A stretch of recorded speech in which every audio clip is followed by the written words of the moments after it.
Martin Regna is on the move, trying to corral killers roaming around Houston. Hey, 1-2, we're on our way. We'll be there in around 15 minutes. This is what he's looking for: mosquitoes, culprits behind a growing public health crisis. Mosquitoes are now testing positive for tropical diseases which are spreading across America. Regna and his crew are on the front line fighting back, and they have their hands full. We're trying to keep them alive until we get back to the lab. Houston is now one of the world's top 10 hot zones for tropical diseases.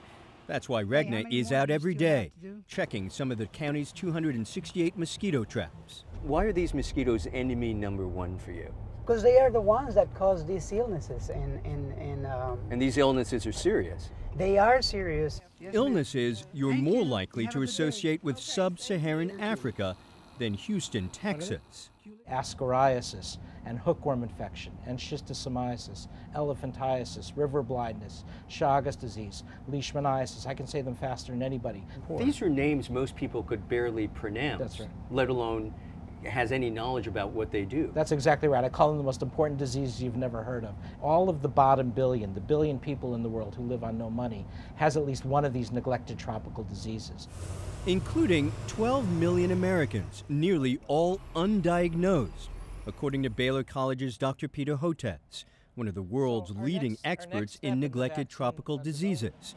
Neglected because there is so little research being done on them, and no FDA-approved medicines or vaccines. I thought when we started finding widespread neglected tropical diseases about a year after I moved here in Houston and Texas, I thought, wow, people are really going to care about this issue. And it was just the opposite. Nobody cared. Why? Because most victims are poor.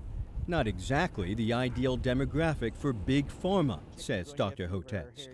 He showed us why some impoverished areas in America, like this one in Houston, are breeding grounds for neglected tropical diseases. On the right-hand side is piles of discarded tires. Stray dogs, run-down homes, broken windows.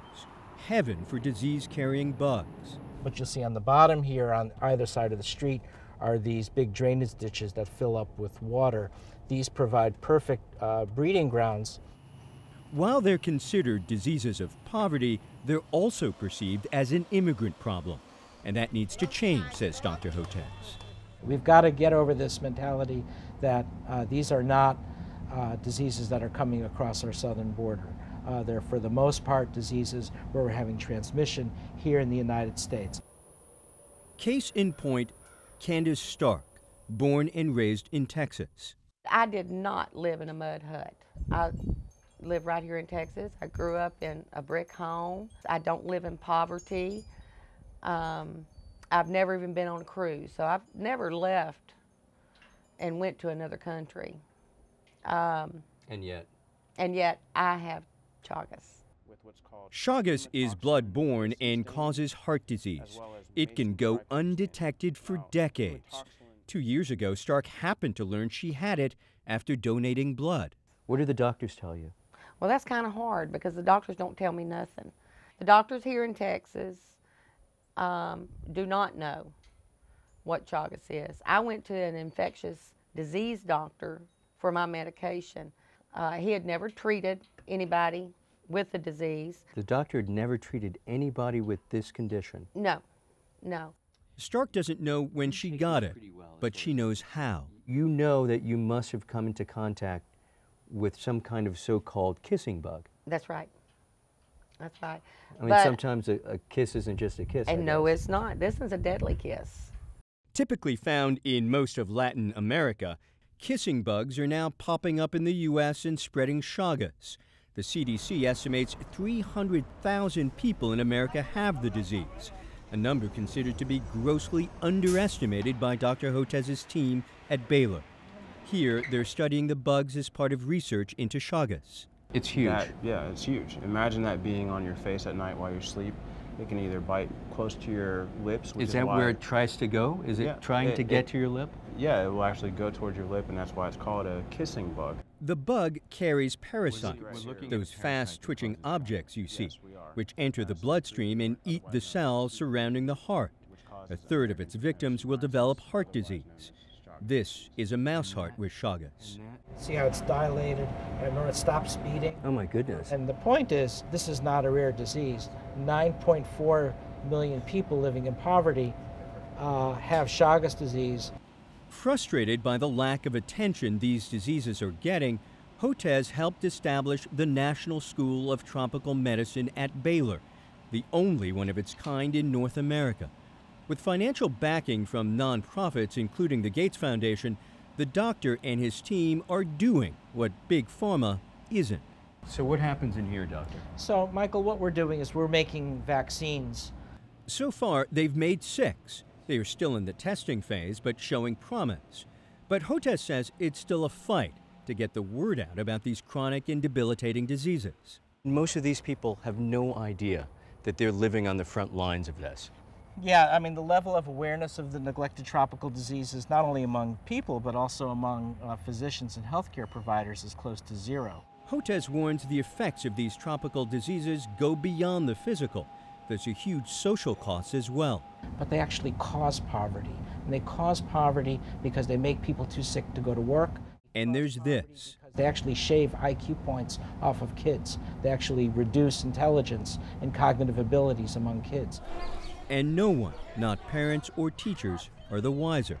Most doctors don't screen for neglected tropical diseases. Many patients will die, never knowing why. You could say Candace is among the lucky ones. If Chagas is going to affect my heart, I want to know. I don't want it just to sneak up on me and I die from a heart attack and not have plans for my children. I've already increased my life insurance because I don't know when it's going to happen. For Candace, having an exotic disease hasn't gone over well in her small South Texas town. Were you afraid of telling people? Yes, I was. As a matter of fact, I told a very, very close friend of mine, and he told me that this is a small town and people don't know what Chagas is, and that if I told anybody that I'm liable to get a brick thrown right through my window. So there's a real social stigma to have this. Yes, there is. In fact, it's one of the classic features of all of the neglected tropical diseases, but they cause social stigma. So particularly for girls and women, Chagas disease is not transmitted person to person. That's something Candace Stark hopes her neighbors hear when they see this story. It's time that my town and everybody else knows about it. Why? Because I'm concerned. My biggest concern is that they do not test all the blood that is donated. They do not test it. I just happened to be one that did get tested. I was one of the lucky ones. An innocent victim finally sounding the alarm so that more unsuspecting people don't die. Michael Oku, Al Jazeera, Houston.